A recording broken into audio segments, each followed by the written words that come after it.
You're not just watching a video. You're stepping into an adventure. Every episode on Terra Uncharted is a journey you're part of. Hit subscribe now and join us as we uncover the pages of a map the world has never seen. The ocean is vast enough to swallow empires, secrets, and memories.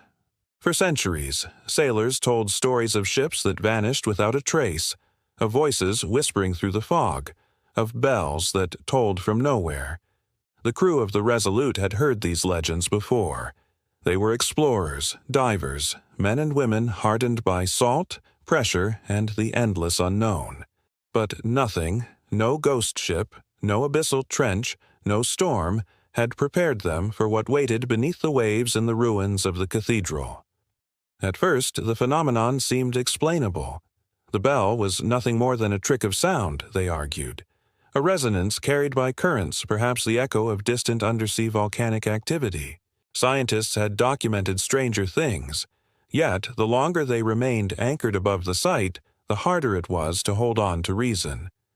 Every night at precisely midnight the sound returned. 3 tolls. Slow, heavy. The kind of sound that didn't just reach the ears but shook the bones. It rattled mugs in the galley. It vibrated the metal railings of the deck. And sometimes, if you were still enough, it thudded in the chest, like a second heartbeat. Marcus, the youngest diver on the crew, was the first to break. He claimed the bell wasn't ringing in the water, it was ringing inside his skull. He hadn't slept in days. He wandered the ship barefoot, muttering that the cathedral was calling to him. His eyes were bloodshot, and he winced whenever someone tried to touch his arm, as if even human contact burned. Isla, the team's navigator, suffered in another way. She had started sketching compulsively. At first, they thought it was stress, a way to cope. But when the crew flipped through her journal, they found pages upon pages filled with the same image: a cathedral dome, shattered arches, and a cross leaning sideways as if toppled by some divine hand. The strangest part wasn't the repetition. It was the detail. She sketched things no diver had yet seen: a carved angel with broken wings, a cracked altar, a massive iron vault behind the pulpit. Beneath each drawing she scribbled the same phrase over and over, in frantic strokes that tore into the paper. "Open the vault!" The debates on deck grew heated. Some wanted to abandon the mission, to cut their losses and leave before anyone else broke. Others, lured by the promise of relics, treasure, or even historical immortality, refused. The arguments always ended the same way, with the bell tolling in the distance as if reminding them who truly commanded the expedition. On the next dive, they saw more of the cathedral. The seabed sloped into a valley, and there it rose like a skeleton from the abyss. Stone walls jutted upward like ribs. A tower leaned at an angle, its spire broken halfway, colonized by barnacles. The stained glass windows had shattered long ago, their fragments embedded in the sand like colored stars. And through the collapsed main doors, there it was, the vault. It stood massive and immovable. Iron doors, gilded once but now blackened with centuries of corrosion. Ornate carvings, angels, saints, and Latin inscriptions were etched across its surface. Yet despite its age, it appeared untouched by decay. It seemed to hum, as though alive, resonating faintly with the sound of the bell. Their instruments failed as soon as they approached. Compasses spun uselessly. Depth gauges flickered. Even the cameras distorted, static consuming the feed. But each diver reported the same sensations: a heaviness in the chest, a slowing of the heartbeat, and faint voices, choirs chanting in tones so low they almost merged with the current. When they surfaced, the footage betrayed them. Nothing showed on the recordings: no vault, no cathedral, just black water. The crew fractured. Some insisted they were hallucinating, victims of nitrogen narcosis or pressure-induced madness. Others swore the cathedral was as real as the ship beneath their feet, and the vault inside it was waiting for them to claim its secrets. But the bell was growing louder. At first it rang 3 times, then 4, then 5. Each night, another toll. The sound didn't just vibrate the ship anymore, it entered their dreams. They woke screaming, drenched in sweat, their ears ringing as if they had been standing inside the cathedral itself. Marcus was the first casualty. On their 12th dive, his line snapped. His flashlight vanished into the dark. For 30 desperate minutes the others scoured the ruins, but there was no trace. His final transmission chilled them all. "It's opening." When they reviewed the dive logs, there was nothing. No Marcus, no vault. Only a strange distortion across the video, as though the ocean itself had exhaled and blurred reality. Yet, in the audio track, 6 tolls of the bell could be heard, each one sharper, heavier, as if celebrating a victory. The others grew silent. Meals went uneaten. No one dared speak Marcus's name. Isla's drawings worsened. Now she sketched not just the cathedral, but figures, rows of robed silhouettes kneeling before the vault, their hands clasped in prayer. Behind them, something vast stirred, a shadowed figure too large to belong to man or angel. By the 18th night, the captain of the Resolute gathered the crew. His voice trembled as he gave them a choice. Abandon the mission, or face whatever truth lay sealed in the depths. Half begged to leave, but the others, hollow-eyed and trembling, whispered the same thing Isla had written. Open the vault. The next dive was their last attempt. The cathedral loomed before them, darker than ever, as if the ocean itself had thickened around it. They swam through its arches, past pews half buried in silt, past statues with eyeless faces eroded by centuries. And there it was, the vault. As they approached, the water vibrated, their chests ached. The bell tolled again, 7 times. The iron doors of the vault trembled, dust spiraling upward in clouds, and then, faintly, through their comms, Marcus's voice whispered once more, "Come, closer." The dive ended in chaos. The captain ordered retreat, but half the crew refused. They swam toward the vault, their movements frantic, desperate. The others screamed for them to stop, but the water distorted their voices. The last image from the diver AS camera before static consumed the feed was the vault, S door creaking open. Just a sliver, just enough to release a rush of darkness darker than the sea itself. And then, the bell tolled 8 times. The sea has always been a graveyard of stories. Some forgotten, some half-whispered, and some too terrifying to be spoken aloud. For the crew of the Resolute, the cathedral beneath the waves was no longer a story. It was a living nightmare, one that pulsed with every toll of the silent bell. After the vault creaked open, the survivors surfaced in stunned silence. None dared speak of what they thought they saw, shadows that moved with purpose, lightless forms slithering across the broken altar, whispers that filled the water but bypassed their ears. But they all heard the 8th toll. The number itself carried weight. For centuries, church bells had rung in patterns, 3 for the Trinity, 7 for completion, 12 for the Apostles. But 8? 8 was rare. In forgotten traditions, it symbolized resurrection, or worse, the undoing of death. The captain kept the ship anchored, but the crew was unraveling. Some refused to sleep, terrified of the dreams. Others begged for one final dive, swearing that if they opened the vault completely, the ringing would stop. Isla's sketches had grown frantic. She no longer drew the cathedral. She drew maps. Maps that didn't make sense. Currents, trenches, coordinates scattered across the globe. At the center of every map, a circle, a cathedral dome. Beneath it, she always wrote the same words. It was never just one.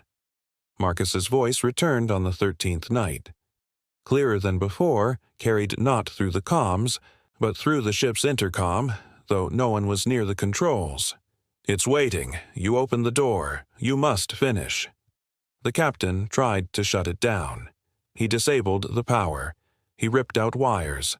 But the voice continued, seeping from the walls, vibrating through the metal like a second heartbeat of the ship. The next morning, the ocean had changed. The water around the Resolute was no longer blue but black, as if ink had bled into it. The sun dimmed above them, shrouded by a haze that hadn't been there before, and from the depths faint shapes drifted upward, crosses, fragments of pews, statues of saints with eyeless sockets. It was as if the cathedral was rising, piece by piece, answering the call of the bell. The choice became clear. Leave now, or stay and face whatever lay behind that vault. Half the crew begged to sail away, but the others were no longer rational. They stood at the edge of the deck at night, listening, whispering responses to voices only they could hear. One by one, they dove without orders, without oxygen tanks, vanishing into the black water as if pulled by invisible hands. By the 15th night, only 4 remained. The captain, Isla, a diver named Chen, and the engineer, Lark. They agreed to one last dive, not for treasure, not for glory, but for answers. The descent was slower this time. The water pressed harder, colder, as if resisting them. Their flashlights flickered constantly, barely piercing the gloom. When they reached the cathedral, it was no longer silent. The choirs were louder now. Hundreds of voices, layered and dissonant, chanting in a language none of them recognized. And the vault was open, not wide, but enough to see the impossible. Behind the iron doors, there was no chamber, no reliquary. Instead, it was a passage, a tunnel of stone and light stretching into infinity, lined with statues that seemed to breathe in the glow. Shapes moved inside, faceless robed figures kneeling, rising and kneeling again, an endless procession that disappeared into the dark horizon. The bell tolled once more, 9 times. The sound shattered their comms. It shattered their nerves. Chen panicked first, thrashing, tearing at his mask. He screamed, but the water swallowed it whole. Within seconds, he was gone, sucked into the tunnel by unseen currents. The others held their ground, trembling, watching as the passage grew brighter. From deep within, something stirred. Not a figure, not a relic, something vast, something that bent the light, warped the stone, and made the water itself convulse. Isla whispered through her regulator, her voice shaking, "It's not a cathedral. It's a gate."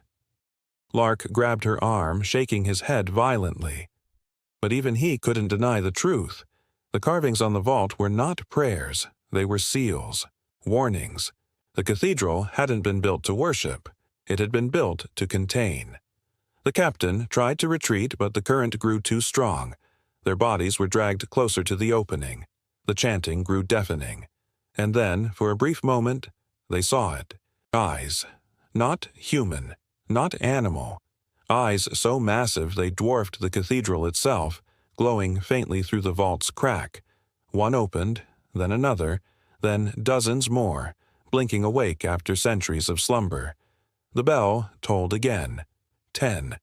The water exploded outward, a shockwave that hurled them back through the cathedral's broken arches. When the captain regained consciousness, he was alone. No Isla. No Lark. No Chen. The vault loomed before him, its doors wider now, light spilling into the abyss. He surfaced hours later, delirious, dragged aboard by the last skeleton crew that hadn't abandoned ship. His eyes were bloodshot. His hands shook as he clutched Isla's journal, the pages soaked but legible. He said only one thing before collapsing into unconsciousness. "There are more gates, and they're waking." The Resolute never made port. Weeks later, fragments of its hull washed ashore on distant coasts, burned and twisted as if by fire from beneath the sea. No bodies were ever recovered. But fishermen still report hearing it, out in the deep, the tolling of a bell. Not 3, not 5, 10, always 10. And sometimes, if the sea is still enough, they claim they can see a dome rising in the water, stone arches, broken crosses, and a vault glowing faintly, as if waiting for someone to finish what had been begun. The bell that never stopped ringing. The ocean has swallowed countless kingdoms, towns, and relics throughout history. Storms, tsunamis, and the slow encroachment of rising seas have erased civilizations from maps and memories. But sometimes what the ocean takes, it does not fully silence. In certain corners of the world, whispers spread about ghostly sounds carried across the waves, songs, chants, and, most chillingly, bells. One of the most haunting stories comes from an isolated stretch of coast along the Iberian Peninsula, where local fishermen have spoken for centuries about the silent bell, a tolling that emerges from the depths on nights when the moon is hidden behind storm clouds. The source, they say, is a cathedral that once stood proudly in a medieval city before a monstrous wave reduced it to rubble and dragged it beneath the sea. But the bell, it never stopped ringing. The first account. The earliest mention of the drowned cathedral comes from a 16th-century sailor's log, belonging to a merchant captain named Rodrigo Alvarez. His journal, now stored in a private collection, described an encounter his crew had during a voyage from Lisbon to the Canary Islands. In his words, "The sea was restless, though the sky was calm. From below, a sound unlike any I had heard rose through the water, like a bell, not muffled but clear, as though calling us to Mass. My men fell to their knees, some praying, others weeping. When we passed over the sound, I saw a shadowed structure beneath the surface, a tower with a cross, and in its heart, a bell swinging with no hands upon it." For centuries, historians dismissed this as superstition. Yet the story lingered in local folklore, passed down by sailors, monks, and villagers who swore that at night the ocean still carried the faint chime of a bell. The tsunami that erased a city. To separate myth from possibility, modern researchers have turned to history itself. Geological surveys reveal that during the 14th century, a massive tsunami struck the western coasts of Europe, generated by an undersea earthquake in the Atlantic. Coastal towns were obliterated, and entire communities disappeared in a single day. Among those towns was a settlement called San Erasmo, a city once governed by the church and famous for its grand cathedral. Chroniclers at the time wrote of a devastating wave that surged inland, consuming the cathedral just as Sunday Mass had begun. Eyewitnesses reported seeing the spire vanish beneath a wall of water, along with hundreds of worshippers trapped inside. Some claimed the bells rang wildly as the wave descended, a final desperate alarm that never ended. Could it be that this very cathedral is the source of the legends? The Fisherman's Curse. Local fishermen along this coast still tell stories of hearing the bell on nights when storms gather. They say it tolls not as a warning, but as a curse. Boats that hear the sound often return damaged or not at all. One modern account tells of a trawler in the 1980s that strayed into a forbidden stretch of sea where sonar often fails. The crew later reported hearing a low, rhythmic bell that seemed to vibrate in their bones. 2 of them refused to fish again. Another vanished within a year under mysterious circumstances while diving alone near the same region. To this day, coastal authorities unofficially mark that area as dangerous, though no official explanation is given. Whispers of Treasure. The most tantalizing part of the legend is not just the sound, but what lies beneath the waves. Medieval cathedrals were not merely houses of worship. They were vaults of unimaginable wealth. Golden chalices, jeweled reliquaries, silver crosses, and holy relics were often stored inside. If San Erasmo's cathedral truly lies beneath the sea, then its vault could hold not only priceless treasures but also artifacts of religious significance, relics that could rewrite history or ignite worldwide controversy. Treasure hunters, of course, have taken notice. Over the decades, divers have mounted expeditions to find the cathedral, but all have ended in failure, or worse. Some never returned. Others emerged with strange stories of shadowy figures glimpsed in the water, or the sensation of hands brushing against them in the dark. One diver famously recorded hearing a church choir beneath the waves, though his equipment picked up nothing. When pressed to return, he refused, claiming the ocean had eyes. Skeptics versus believers. Naturally, skeptics argue that all of this is nothing more than folklore. They suggest the sounds of the silent bell are actually underwater seismic activity, groaning metal from shipwrecks, or acoustic illusions caused by currents and seafloor geography. Yet believers counter with the sheer consistency of the reports. For over 500 years, different people, sailors, villagers, divers, have described hearing a bell tolling from beneath the waves in the same region. Not a groan, not a random clanging, but a bell. How could so many witnesses across centuries, with no way of colluding, describe the same chilling sound? The mystery endures.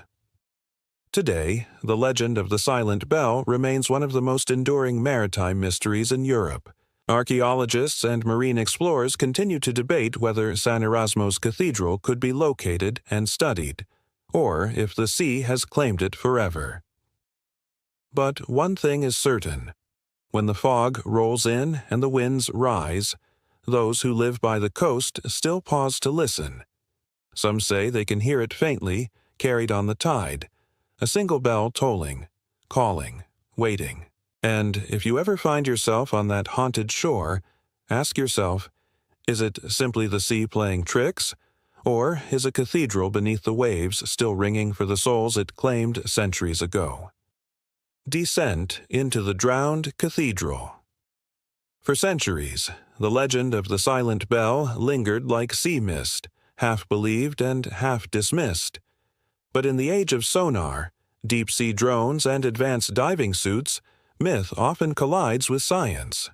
By the late 20th century, the drowned cathedral of San Erasmo was no longer just a story whispered by fishermen.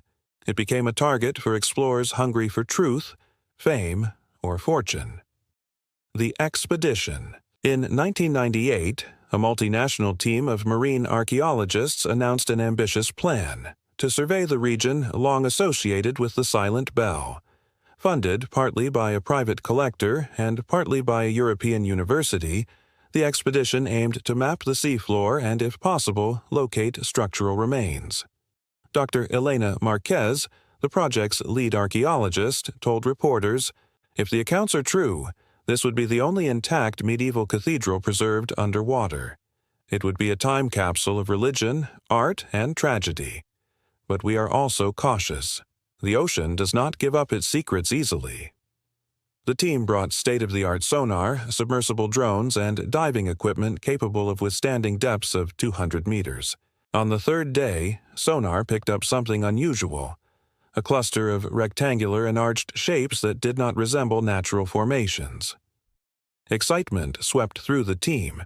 To them, it looked like foundations, walls, and, most shocking of all, a bell tower, tilted but still standing. The first Dive 2 divers, veterans of countless shipwreck explorations, volunteered for the first descent. Cameras streamed footage back to the ship. At first, only murk and drifting silt filled the screens. Then, outlines began to emerge.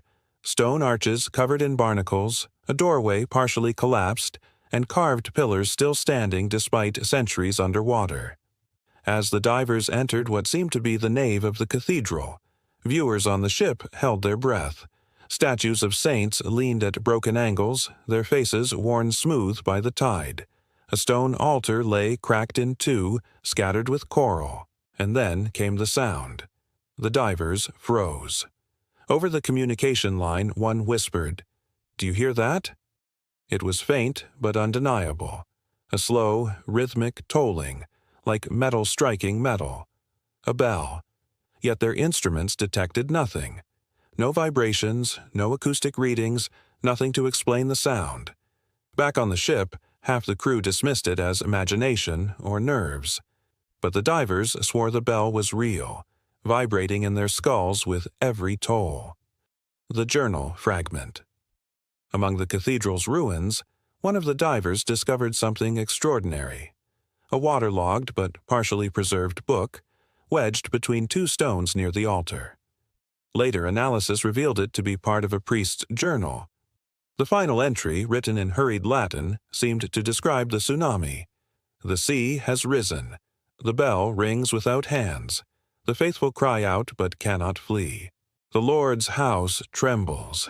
I hear the tolling calling us not to prayer, but to judgment. The page ended abruptly, ink smeared as though written in panic. The find stunned historians.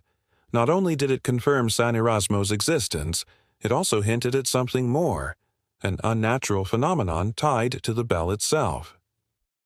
Treasures in the depths. Further exploration revealed glittering fragments among the ruins. Shards of gold leaf, jewel-encrusted candlesticks, silver chalices scattered across the floor. These relics, though degraded by centuries underwater, were priceless. Yet something strange kept happening. Every time a diver attempted to collect an artifact, their equipment malfunctioned. Cameras went dark, oxygen gauges flickered, and strange interference filled their radios. One diver's regulator froze mid-breath, forcing an emergency ascent. After the third incident, Dr. Marquez made a controversial decision. The treasures would remain untouched. Their goal would shift from recovery to documentation. But rumors later circulated that not everyone obeyed. Some crew members whispered that a golden cross had been smuggled aboard, hidden in a diver's suit. Within weeks, that diver fell gravely ill and never recovered. The artifact was said to have vanished, as though the sea reclaimed it. The Bell Tower. The most haunting discovery came when the team focused on the tilted tower. Despite its collapse, the bell itself was visible, enormous, cast in bronze, covered in barnacles, yet astonishingly intact. One drone camera captured it clearly. As currents passed, the bell swayed slightly as though caught in some eternal rhythm. And then the tolling began again. Every monitor on the ship went black for 3 seconds. When they returned, the bell was vibrating, though no impact could be seen. The sound carried not just through the water, but through the ship itself. Crew members reported nausea, headaches, even hallucinations. Some swore they saw shadows moving inside the cathedral ruins, figures kneeling, faces lifted toward the bell. Dr. Marquez ended the dive immediately. The footage was archived, sealed away, and never released to the public. The aftermath. The Expedition S official report concluded that the site was of significant historical interest, but too unstable for excavation. No mention of the bell's tolling appeared in the public documents. Unofficially, however, crew members spoke of nightmares that plagued them for months afterward. Dreams of drowning while a bell rang endlessly. Dreams of voices chanting beneath the sea. Within a year, the private sponsor who funded the expedition withdrew completely, refusing interviews and selling off maritime assets. Dr. Marquez returned to teaching and never led another dive. But whispers remained. Copies of the sealed footage leaked to collectors, showing the bell vibrating with no visible cause. Rumors of cursed relics circulated in black market treasure hunting circles. And the legend of the silent bell grew stronger than ever. Science or curse? Modern researchers argue over what happened. Some suggest underwater acoustics amplified and distorted natural sounds, tricking the diver's senses.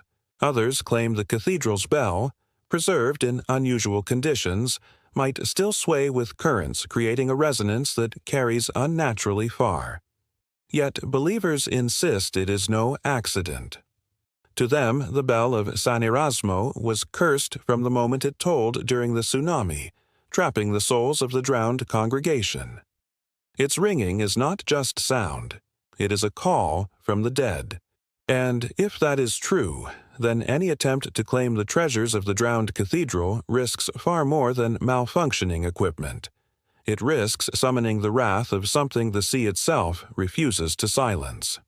The silent bell still tolls, hidden beneath the waves. And though governments and scientists avoid the subject, fishermen along that haunted coast still cross themselves when storms rise, whispering, "The bell calls for those who listen. Best not to answer." The treasure hunter's descent. The official expedition of Dr. Elena Marquez had ended with caution and silence. Artifacts were documented but left untouched, and the footage of the tolling bell was sealed. For the world, the drowned cathedral of San Erasmo became a myth again, half legend, half forgotten. But myths attract dangerous men. By 2007, whispers about the hidden footage and the rumor of smuggled relics had spread into the shadowy world of treasure hunters. Men who risked their lives not for science, but for profit. And among them, one name carried weight: Captain Rourke. The hunter Rourke was no scholar. A former naval diver turned mercenary. He had scars on his arms from shark bites and a reputation for finding what others couldn't or wouldn't. He had salvaged gold from Spanish galleons, stolen artifacts from restricted wrecks, and outwitted coast guards across 3 continents. When he heard of the drowned cathedral, he saw only opportunity. Religious relics from the Middle Ages could fetch millions on the black market. Chalices, crosses, reliquaries. Collectors would pay any price. But what fascinated him most was the bell. If the stories were true, it wasn't just bronze. It was a relic of supernatural power, and power always had buyers. The crew Rourke assembled a crew of 5. Miller, an ex-Navy diver with lungs of iron. Casper, an electronics expert who could bypass sonar detection. Delgado, a deep-sea engineer with a greedy streak. Yara, a fearless diver who claimed she feared nothing except boredom. And finally, Father Luca, a defrocked priest turned historian whose obsession with lost relics bordered on madness. Luca insisted on joining. The bell is no treasure. It is a relic of damnation. But if you take it, you must understand what you carry. Rourke only grinned. Damnation or not, someone will pay. The descent, they set out in the dead of night, far from patrols, their vessel cloaked with false signals. The location had been pieced together from leaked expedition notes and smuggled sonar maps. The sea was calm, eerily so, as though holding its breath. At 1:15 a.m., the divers descended. Lights cut through the darkness, illuminating the drowned arches of San Erasmo. Barnacle-crusted walls loomed like the bones of a dead giant. Statues leaned in broken prayer, their stone faces eyeless. And then, faint but clear, the sound began. The bell tolled. Miller cursed through the comms. Yara laughed nervously. Delgado muttered prayers in Spanish. Only Father Luca responded with silence, whispering words too faint to catch. Their instruments flickered. Depth gauges reset themselves. Cameras buzzed with static. Casper swore as his sonar tablet displayed ghostly shapes moving around them, like shadows circling. "Ignore it," Rourke barked. "We're here for gold." The relics. Inside the nave, their lights struck treasure. Golden chalices glimmered beneath coral. A silver crucifix leaned against a cracked altar. Jewel-encrusted candlesticks lay half-buried in sand. The diver's greed took over. Delgado stuffed his bag with coins. Yara lifted the jeweled crucifix, holding it to her mask with a grin. Miller shoved chalices into his suit pockets. But the more they touched, the louder the bell tolled. The sound grew physical, vibrating through their bones, rattling their teeth. Their hearts pounded with unnatural rhythm as though keeping time with the tolling. Father Luca screamed through the comms, "Stop! Leave them! These are not for mortal hands." But no one listened. The bell tower. At last, they reached the tower. The great bell loomed above them, encrusted with centuries of sea growth, but still magnificent. It was larger than they expected, over 2 meters high, cast in dark bronze that gleamed even under silt. Rourke's eyes widened behind his mask. That's it, the prize. They prepared lifting equipment, attaching steel cables. Delgado checked the winch, muttering curses as his hands shook, and then it happened. The bell moved, not from the winch, not from the divers, but on its own. It swayed, heavy and deliberate. and the toll that followed was so loud it cracked Delgado's helmet glass. He screamed as water rushed in, thrashing until his body went limp. The others froze in horror. His body drifted upward, vanishing into the dark. "We keep going," Rourke growled, though sweat ran down his forehead inside the helmet. "We're too close." Visions. As the bell tolled again, the divers' minds began to fracture. Miller saw his dead brother floating before him, eyes pale, reaching out. Yara saw her childhood church, but the pews were filled with corpses.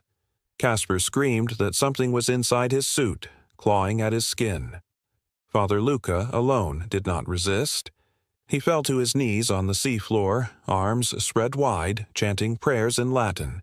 Tears streamed down his face as he whispered, "Forgive us, forgive us." The others fought the visions, tearing at their helmets, clawing at the water, but the treasures in their hands burned like fire. Coins melted into their gloves. The jeweled cross cracked, bleeding rust that spread like veins. And still the bell tolled. The curse awakens. In their panic, Rourke activated the winch. The bell lifted, rising slowly from its cradle. As it moved, the entire cathedral shuddered. Statues collapsed, walls groaned, and silt filled the water like smoke. And then, from the shadows, shapes emerged. Figures, transparent, swaying, their outlines warped by water. Men and women, dressed in medieval robes, their mouths open in silent prayer. Their eyes glowed faintly, hollow and mournful. The drowned congregation had risen. They drifted toward the divers, arms outstretched. Wherever they passed, the water turned colder, freezing against exposed skin. Miller's scream cut through the comms as one figure touched him. His body went rigid, eyes wide, then his suit collapsed inward as though crushed by invisible pressure. Yara dropped the cross, kicking upward in terror, but the figures followed, countless, relentless. Father Luca's voice rang out. "The bell calls them. It will not stop. You cannot steal from the dead." Rourke ignored him, wrestling with the winch, desperate to secure the bell. Greed burned in his eyes, but as the bell rose higher, its tolling became deafening, each strike like a hammer inside his skull. Blood poured from his nose, his ears, his eyes. Still, he smiled. The last toll. The final toll was unlike the others. It was not just sound, it was force. A wave of energy rippled through the cathedral, tearing apart the walls, shattering stone, snapping cables. The bell fell. It crashed to the seafloor, cracking open slightly. From within, a darkness seeped. Thick, oily, alive. It spread through the water, swallowing light, devouring sound. Casper's scream was the last heard over the comms before static consumed the channel.